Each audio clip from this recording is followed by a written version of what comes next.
சென்னை அருகே பூந்தமல்லி தபால் அலுவலகத்தில் கணக்கு தொடங்குவதற்காக ஏராளமான பள்ளி மாணவர்களும் பெற்றோர்களும் குவிந்து வருவதால் டோக்கன் பெறும் இடத்தில் நெரிசல் ஏற்பட்டிருக்கிறது.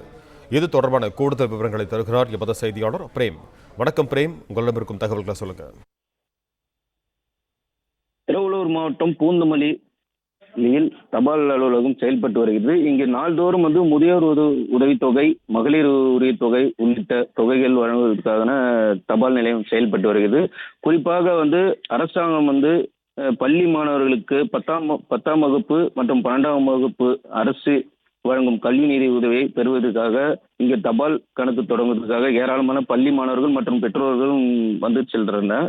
இந்த குறிப்பாக அது அதிக அளவில் கூட்ட நெரிசல் ஏற்படுவதாக கூறப்படுகிறது. நாள் ஒன்றுக்கு 50 டோக்கன் மட்டுமே வழங்கப்படுவதாக கூறப்படுகிறது.